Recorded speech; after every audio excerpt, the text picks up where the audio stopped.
You guys, we finished filming. Boop. It's gonna finish. It's gonna finish filming. It's gonna finish. That was Processing. so cute. We gotta do It another was. one. Now tuned into the great. International Talk Topping Podcast is bringing you discussions and personal commentary on music, entertainment, celebrities, politics, love, health, and happiness. Catch up on missed episodes anywhere you can find a podcast on all platforms. So do you want the tea? Well, simply talk with TURKBISH. Just talk with me. Killing 23 motherfucking birds with one stone. At TURKBISH.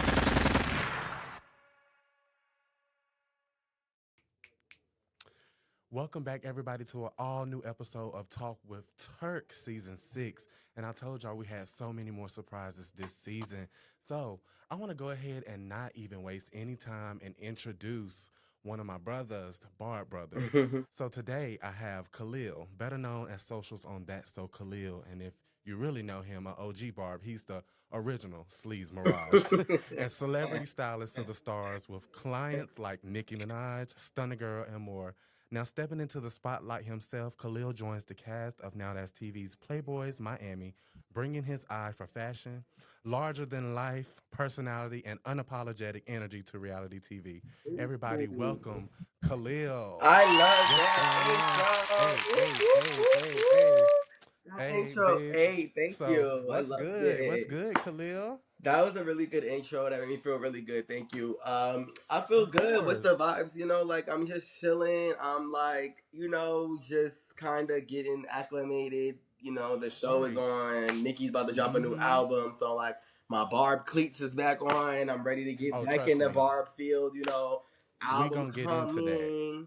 We getting into it all. Playboys is out, so I'm taking that in. So it's just a lot happening at once. I'm feeling kind of good. How are you feeling? I'm feeling good, like we have finally made it to season 6, over 100. Congratulations to that on your podcast. Thank you have a legit studio. It's all set up nice. Like I thought it was just like gonna be some like calm, chill thing, and it's like a no. It's like a whole thing. So congratulations on your entire set. Okay. Thank you. I didn't know we was coming in our Nicki clothes. Like, how did I know that we was coming in our Nicki clothes? I didn't know that was like a thing. I was just pulling up. I didn't know that this was a thing. Look, let me wear the Gag City jacket because I went viral in it when on tour. So I said, let's do another big one too. Clock it. And look, you already knew the vibes. Yeah, this is just my vibe. I was just pulling up in my little Nicki merch. Period. You feel me? My little jacket. Okay, shout out to the queen. Yes. Hey. So look, you have moved into TV now, reality television. Yeah. So crazy. How was that start for you? Like the journey to getting there, of course. I mean, like it's kind of crazy, like because I never thought I would be doing something like this. Like I love reality TV. I tweet about it every Sunday. I watch these shows, but I just never saw myself going on there. And the opportunity presented itself along with situations that was happening. There was a whole thing happening with Ivory and all of that. So that aligned with the opportunity, and I was kind of just like, you know what? Right. Like, why not? Like, this could be cool. Like, I'm a chameleon. I blend in any environment, so I knew that I would fit in perfect in this environment. Like, I live for this kind of stuff. It's fun. So, and this is exactly what it was. It was fun.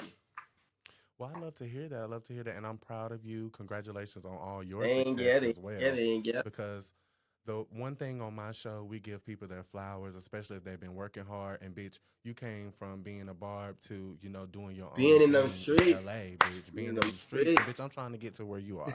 So look, that's why I'm working hard. Nicki told us to work. Yes, and you're working hard. I'm loving it. I love it. I love to see it. Thank you. So, for those meeting you for the first time, of course, who is Khalil Lloyd in your own words? That's the thing.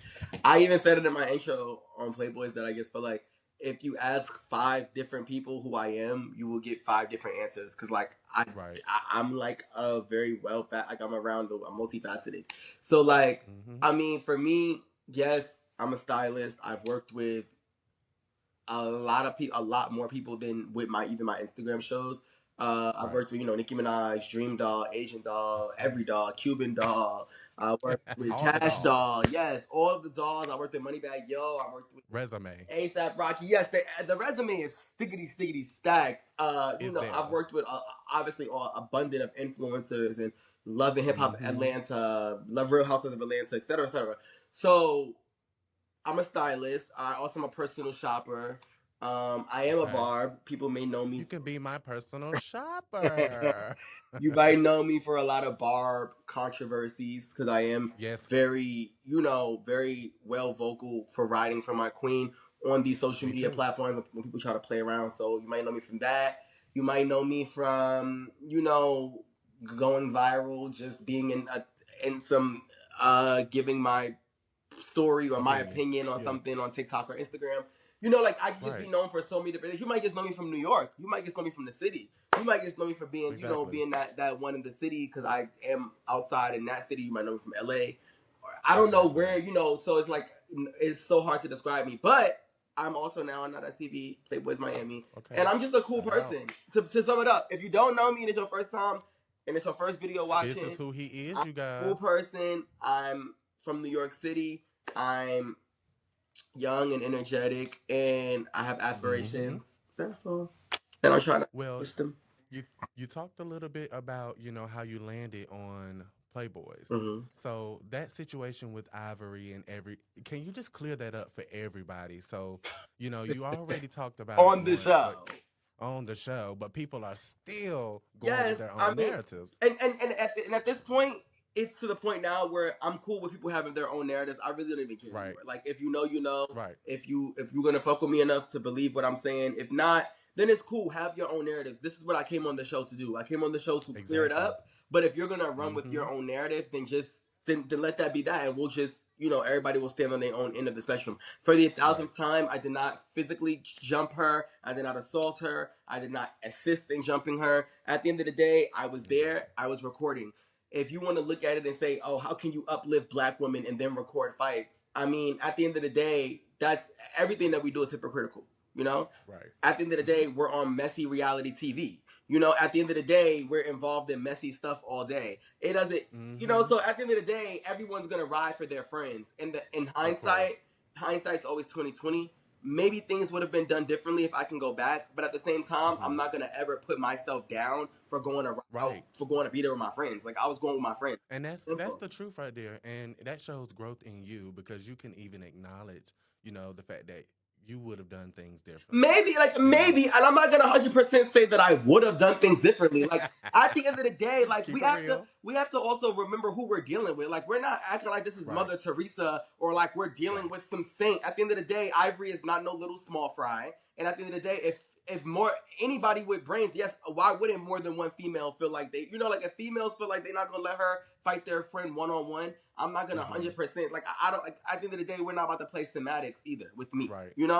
I'm just like everybody else. We're all messy. We all love mess, and I pulled up for the mess, and I seen the mess go down. And anybody that felt the way about that.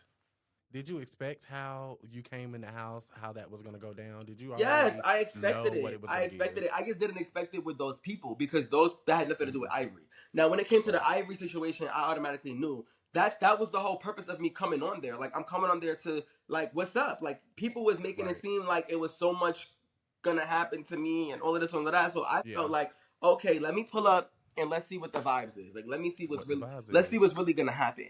And when I got there, I didn't expect Metro Zay and Rich Zay to be the ones that I'm going at it with all season. Like, I didn't expect it to be that. I thought it would have been people stepping for Ivory, which it wasn't. So now, speaking of those two that you just named, Metro Zay and Rich Zay, now I'm in the NowThatsTV threads and all of that good things. So the people are basically saying that, they're trying to use you for a moment, your association with Nicki. And, your social media presence. I wouldn't say that about Metro Zay, per se. Okay. I wouldn't say that about Metro Zay. And I wouldn't even say that about Rich Zay. I think that I wouldn't say that about them. There are people on the show that are doing that. They are. And the people that are doing Okay. that are the ones that are specifically name dropping her and always bringing her up and things like that. Yeah, because on that first episode, we heard, oh, now Nicki Minaj ain't gonna like y'all. Yeah, you see what I'm saying? Y'all. Like, I heard it. I've never mentioned Nicki Minaj on this platform ever. Like, period. The whole time. You will see it. I didn't mention her in my intro. I didn't mention her in the confessionals. I never mentioned her. Respect to the queen. Respect to the queen, of course, because at the end of the day, I don't have to do that. Like, you know, Okay. Now I'm not going to know if I don't know if I definitely probably quoted Nicki Minaj a couple times because it's a part of my psyche. But, like, Yeah, mine too. I'm not, like, running around here like, oh, I work for Nicki Minaj. I've styled Nicki Minaj. I know Nicki Minaj. I'm a big Barb. Nicki. Like, I never came on there. I didn't even wear my Nicki sets. Like, I wasn't coming on there trying to give a Barb set. I was really trying to come on there and give a whole different setup. You feel me? And I really did it as a social experiment to see which one of these thirsty hoes would be the first ones to start baiting and trying to bait me with her name. And y'all will see how that goes. I don't bring Nicki. I don't mention Nicki's name. I'm not that kind of. I'm not that kind of person. They're doing that.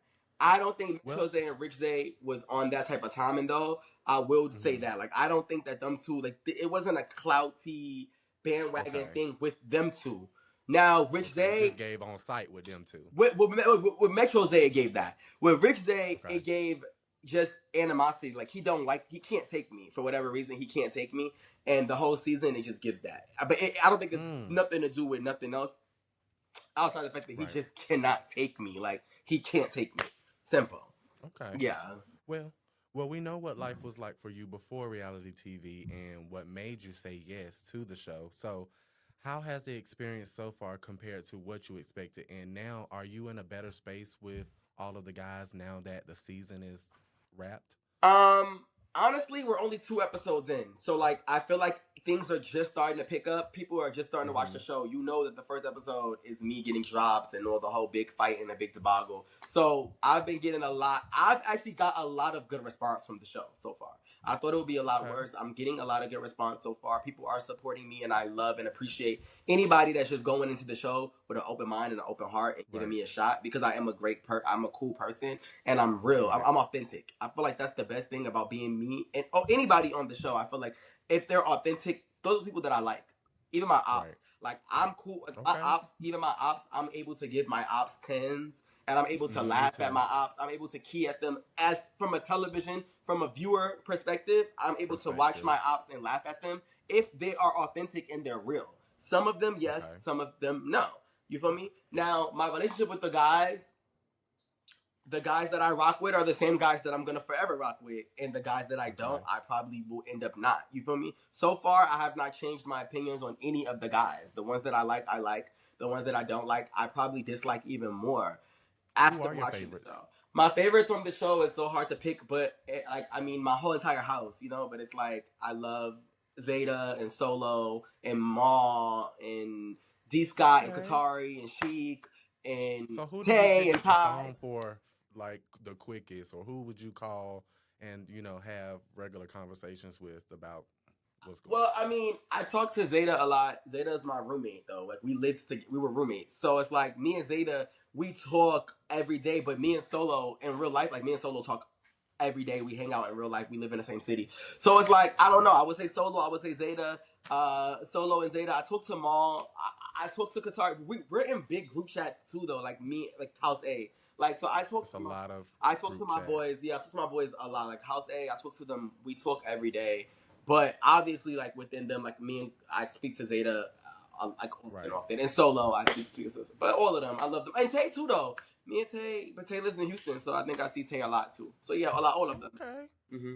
Okay, cool. So of course, we was gonna get into Nicki because we're Barbs. We're Barbs. We have strong Barb presence. So it's to like the death once, of us. Okay. Even without the strong presence or whatever, like at the end of the day, it's just when you're a Barb, like being a Barb, when you meet other Barbs. To me personally, it's a good time. Like when I run into another bar and we can have VMAs, we was good there. Yeah, like VMAs, and we get to have a good conversation. I feel like when you're around bars and it's like you get to feel like you can talk without being judged. Like meeting your people, right? Like meeting your tribe. Yeah. Like we could endlessly talk about 1,000 different topics and talk about Nicki for 5 hours and not feel like we're being judged. Versus when you do it with other people, it's like you start to feel like, all right, am I talking too much Nicki? Now, I know my first moment when I fell in love with her, I was riding with my cousin to the college campus, to his college campus. He was doing something with orientation, and he was playing Gucci Mane and Nicki. He was playing Slumber Party. That Mhm. was my first time hearing her, and that was in '08 when I heard her. So I fell in love instantly. What about your moment? Can you remember when you actually like fell in love with the queen? Yes. I remember I fell in love with Nicki. I was in seventh grade. Um, it was around 2009. I remember that she had the crinkly hair and a bang. Mm-hmm. This was like pre Beam Me Up Scotty was about to drop. Beam Me Up Scotty was not out yet. Beam Me Up Scotty was about to drop, and she was doing all the promotional photo shoots and stuff. And those were becoming my Yep. MySpace photos. And they were circling around when she had the, doing the pictures like this Yes. and like that and all of that. Like, so I remember Nicki like that, and that's when I fell in love with her. And then when the Beam Me Up Scotty tape dropped, it was like it just cemented everything for me. Like when the Beam Me Up Scotty tape dropped, I remember that like it's like it will live in my head forever. Okay. And that's when I fell in love with her, and it was like I just became obsessed. She was my whole MySpace layout, my MySpace profile music, Mine too. and then she just started dropping. Then she went on that insane feature run. I was just captivated. Can you believe it's 2025 and we fell in love with her in 20? I mean, I can't believe it more so for the fact that it always makes me feel old. So that's what makes me can't believe it, is that it's like, wow, I start to feel older. Like, dang, am I really that old? Like, damn, I can't believe it's that fast. Like, I'm watching her grow, but it really makes me feel like, damn, I'm getting old watching her grow and seeing that, like, we're coming from this. And then it's like every year I see a new different wave of Barbs coming up. And it's just like, damn, this is crazy. But yeah.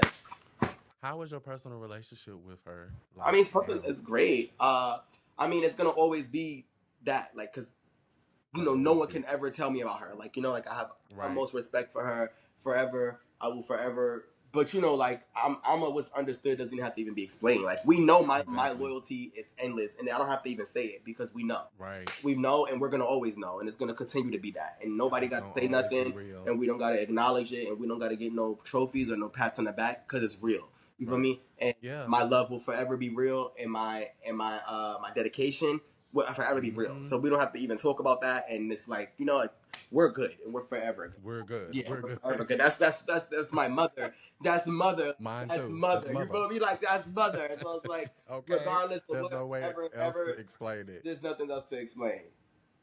But look, so fans have noticed your connection to Stunna Girl from Baddies. So what's the real story there? How did you guys develop a relationship and, you know, you become a stylist for her as well? Like, did that happen overnight? And, like, how did that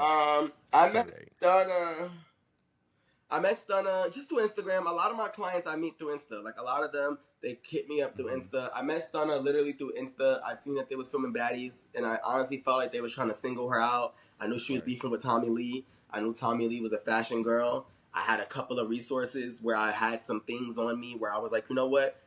Where you at, girl? I'm pulling up on you. I got you. Like, they trying to. I know you're gonna be the star. Like, I just felt that she was gonna be the star, and I reached out to her. I'm like, listen, I'm gonna pull up on you. I got you, boo. Like, and I worked it, and I held her down. And the minute she got her budget, she called me back. Like, hey, boo, I got my budget. Okay. Like, thank you. I didn't forget what you did for me. We going up, and we went up, and and that's how that went with me and Stunna Girl. Simple. So y'all still cool?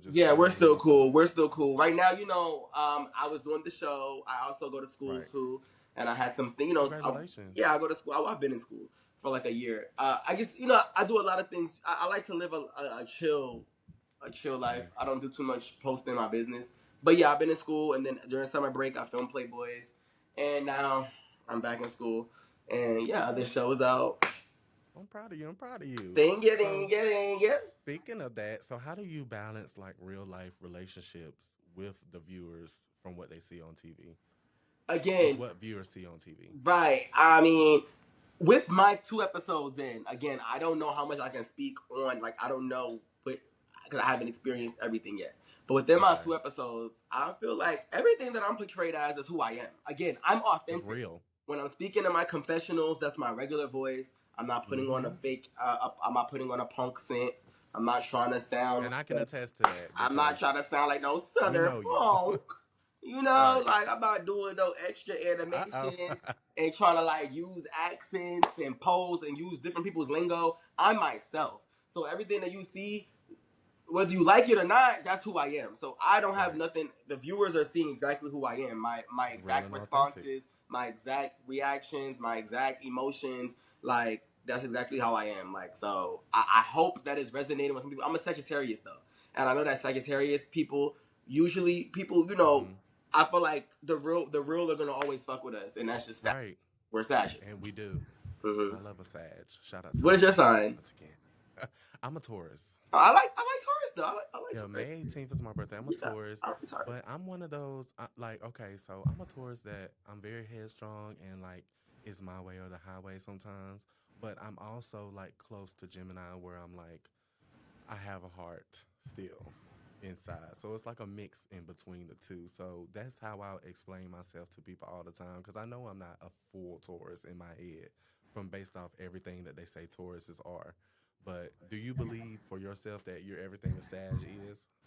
Yes, I feel like I'm the embodiment of a Sag, but I feel like Sags also get a lot of bad PR. But I think that is because Sags are always misunderstood, and we just never. And that's what I was gonna ask. We never care enough to explain, though. Like we're always misunderstood, and we just let people run with their misjudgments. We never really care enough to be like, no, guys, that's not me. No, this is me. You know, we kind of just, like I said, the real are gonna relate. The real are gonna relate. The real are gonna understand. The real are gonna get our perspectives, and we never really care to explain ourselves to people.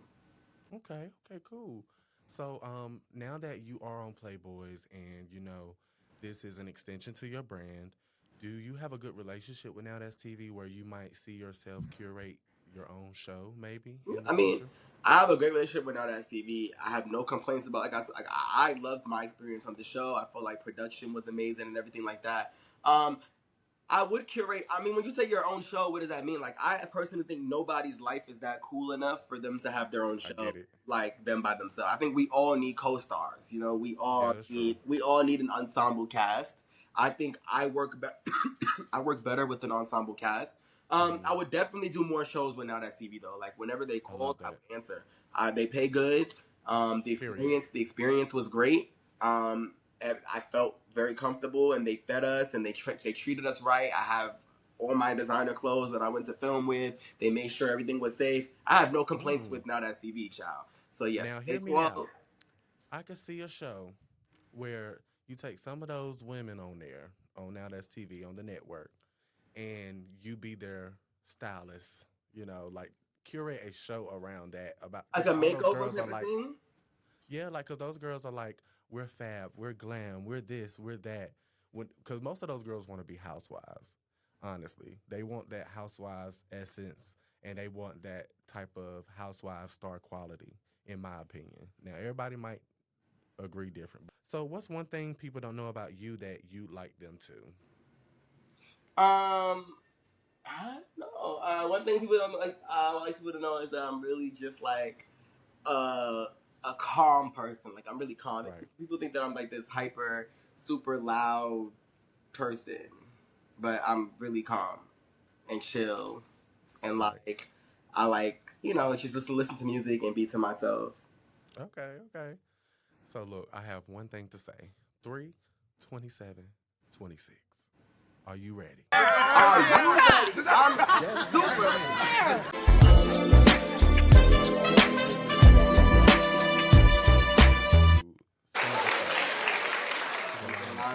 She's got a point.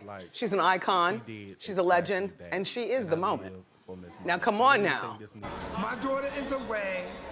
She's about to do what she's about to do. Like, what do you think? I don't even know what to expect. I'm positive.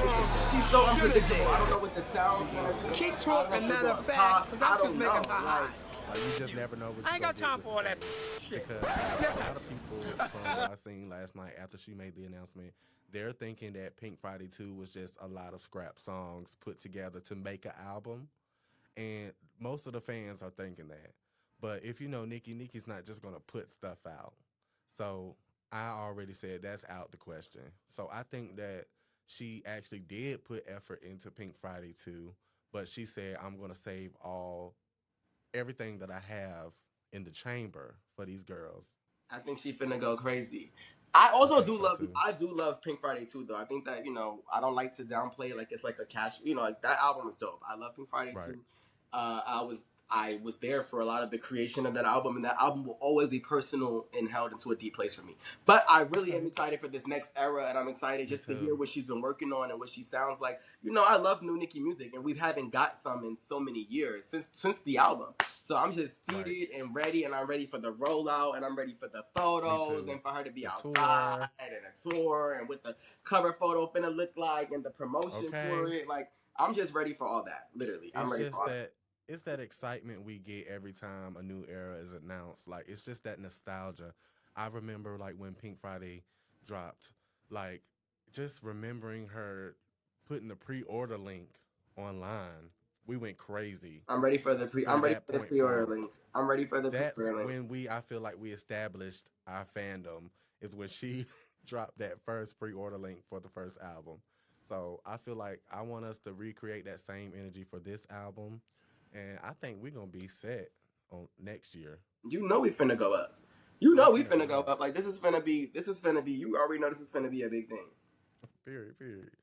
But look, I want to say I'm so proud of you, Khalil. Like, I'm proud of everything that you are accomplishing. I know that you're busy. He's working. He's working while he's working.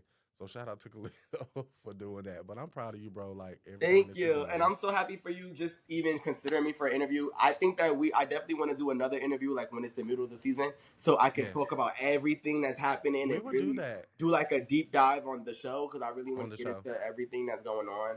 Right. But I'm just appreciative that you even sat and talked with me and is going to post this and have this conversation with me. And it gives people another opportunity to get to hear me, my side, and get to know me. So I appreciate you. Yes. Of course.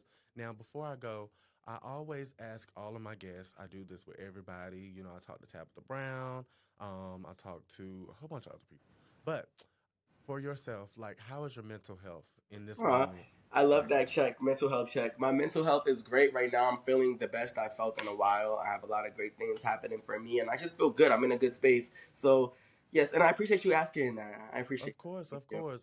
From one Barb to another, you know, I'm glad we did this. Like, this is, and we got to do another one. Like, duh. Like I said, we can go into more in-depth conversation. Some more things. Yes, definitely. Because I know, you know, contractually, you're not able to speak on everything that didn't come out yet. And that's what I'm saying. We're only 2 episodes in, so I'm like, when we get to about episode 5, 6, 7, then I want to do another tap in so we can really get into some things. So we can get into it. Yes. Well, the one and only you guys, Khalil, I want you to go ahead and pop your shit real quick so that the girls it's no pop on shit. Y'all know where we at. We here with Turk, and thank you, Turk, for having me. I hope if y'all came for me, I hope y'all stick around for more of his content, because he's dope. Keep watching Playboys Miami. It gets better. It gets better, and it gets better, and it gets better. Don't sleep on nothing, and I don't care how long it takes to get an op back. Remember that. Keep watching. Thank you, Turk. Okay. You're welcome. At TURKBISH _. Gonna talk about here you go crunching ice and not it. It ain't even ice. It's a Tootsie fucking roll. It's a Tootsie roll. That's what you get thinking you cute. Yeah. TURKBISH.